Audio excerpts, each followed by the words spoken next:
ये है दियार गज़ल।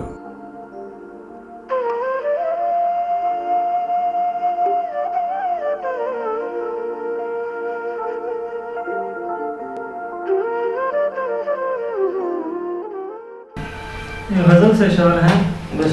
मैं मक्तल में शौकत से ऐसे मरूंगा, मैं मक्तल में शौकत से ऐसे मरूंगा, मैं मक्तल में गिरिया नहीं होने दूंगा, मैं मक्तल में शौकत से ऐसे मरूंगा, मैं मक्तल में गिरिया नहीं होने दूंगा, मोहब्बत को ऐसे नहीं जाने दूंगा, मोहब्बत को ऐसे नहीं जाने दूंगा, मैं मर के मोहब्बत से आगे मरूंगा,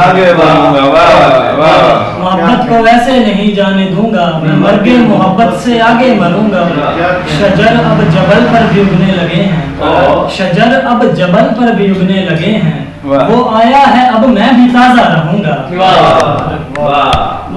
ये सैराब जो दश्त में पड़ रहे हैं, ये सैराब जो दश्त में पड़ रहे हैं, मैं दिल में यहीं से तसल्ली भरूंगा। हुए हैं वो इस बात पर आरमीदा, हुए हैं वो इस बात पर आरमीदा कि अब खस्तगी में ही मैं जा बसूंगा।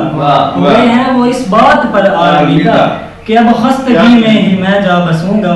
मैं वो फूल हूँ जो अनाओं में आकर, मैं वो फूल हूँ जो अनाओं में आकर तेरे गैसुओं से निकल कर गिरूंगा। मैं वो फूल हूँ जो अनाओं में आकर तेरे गैसुओं से निकल कर गिरूंगा। मोहब्बत परेशान होती रहेगी, मोहब्बत परेशान होती रहेगी, मोहब्बत से यारों मैं ऐसा फिरूंगा। वो इदराक में अब समाता नहीं है, वो इदराक में अब समाता नहीं है, उसे खलवतों में तलाशा करूंगा। अकीदा तेरी समत ऐसे रवां है, अकीदा तेरी समत ऐसे रवां है, मैं दिल की सुनूंगा तो काफिर मरूंगा। अकीदा तेरी समत ऐसे रवां है, मैं दिल की सुनूंगा तो काफिर मरूंगा। बहुत अच्छे।